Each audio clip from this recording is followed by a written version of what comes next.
Hello everyone and welcome back to the channel. As I said, part 2, I'm thought a bit with myself what I'm gonna do today, if I'm gonna do actually the part 2 that I promised you, or if I'm gonna do something completely different. And I decided I'm gonna do the part 2. Now here's a bit of a small disclaimer. What I wanted to actually rig this, and I tried to rig it, but I currently can't, not with my level of skill. But that's actually not important, just yeah, wanted to put that out there. So another thing that I wanted to do, another thing that I'm currently looking into is like more of the Princess Knight style armor, like armor that is also kind of a dress and stuff. So yeah, that might be one of the next few projects. I'm also looking into rigging. One of the issues that I still have is whenever I rig like hair or something, or whenever I rig a figure and I make my own bones, these bones do not stay attached to the body. I can just freely move them throughout the scene, and I have no idea why and how.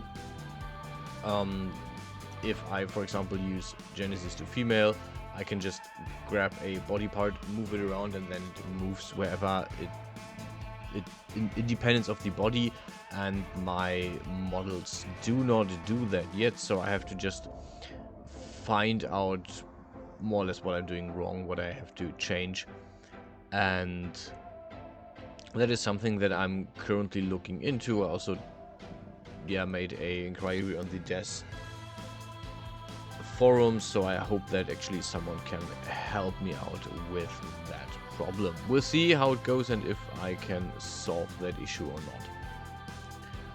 Yeah, I'm currently working on the fabric of the dress. I started with a tube, as you have seen, and then cut away a few parts, and using the extrusion tool to create folds, like in a similar to a pleated skirt. This is something that I just like visually because it gives some small detail to the clothing without changing or without giving too much work, without changing too much, or without just catching that. It's just something that works with fabric and that works with depth without doing too much. Yeah, what I did specifically this time is I made an iteration on the sides of these folds, which you might have seen for half a second or something, and I think I'm gonna keep doing that because this really helped a lot. Yeah, and with the fabric done, I basically went on to make the belt or girdle or whatever it is called, just the metal thingy that not really holds it up because it's not really connected, but for the sake of this whole thing, this is more or less what what keeps the whole clothing together. I think the original that I tried to work with sits a bit higher. It actually sits further up on the hip, but for my model I just decided I'm going to move it down, and I'm quite happy with how the whole thing looks. Yeah, thickening the whole thing and adding a few extra lines with the connection tool. One of the most important tools by now that I've found. And yeah, right now I'm having to add the seam of the whole thing a bit because I wanted to give it the usual and full edge, so that I can work with the fabric independently of the edge of the fabric. So for example, if I want to make this opaque, or if transparent, or if I want to give it like a net structure or something.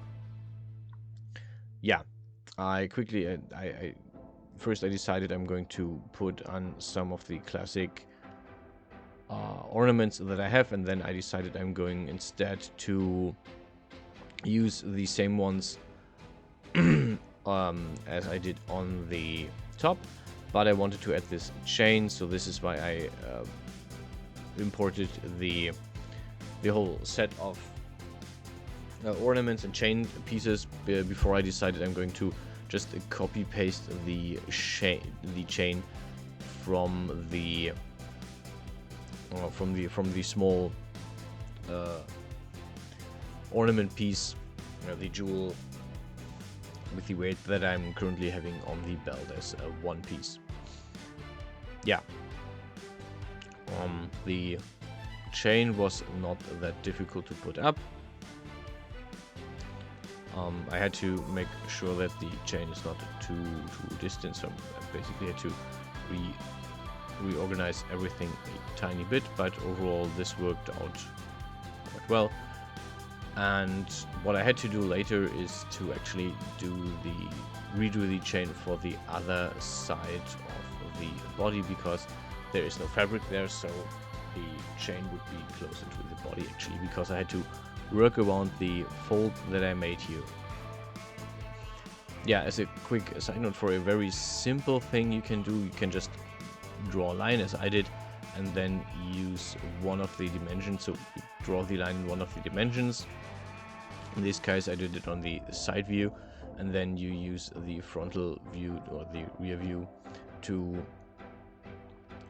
remodel or reorganize the chain, the line, thicken it, and then you have like a very small, very simple detail that you can just put in. You can even put in multiple of these. It's very simple, very quick, and yeah, it's always a great small little detail. Yes, you know what I mean.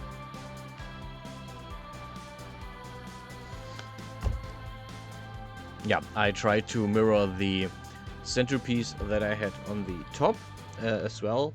In this case it's upside down basically, so one is pointing up while the other is pointing down more or less, which is a nice symmetry that I did. And one thing I had to do is for this piece I wanted to make sure the chain is actually kind of physically correct, so I grabbed part of the chain and then made sure that it is actually hanging downwards. The rest is a simple copy paste of the same thing, so gemstone, socket, chain, and the weight, or what I call weight, the little jewelry. And yeah, you can jump to the end if you want. There is the final render. It is actually a really nice piece because both pieces work together really well, and I'm really happy with how everything turned out.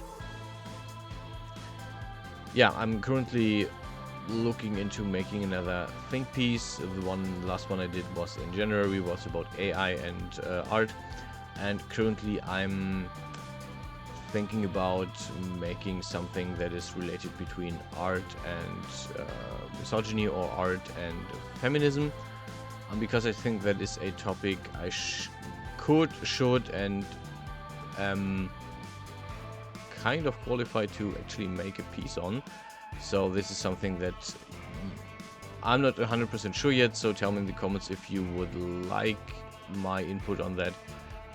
But yeah, it's something I'm thinking about making, because I think it is a topic that is just relevant and that should be brought up every now and then. I'm regularly putting it in my videos, but making a specific video about it is something that I think is actually worthwhile. Yeah, finally, going back to the model, I'm doing the UV maps. They are relatively simple, all in all, nothing special, nothing hard. So the one thing I found out that is that the weights actually have way too big of a map, so something is sticking out. I have no idea why and how. I have to actually check if that is the if that happens on the top, if there's actually not everything is golden. But yeah, that's it for this video. Thanks for watching, and I hope I see you guys in the next one. Until then, stay healthy, stay safe, and I'll see you guys around.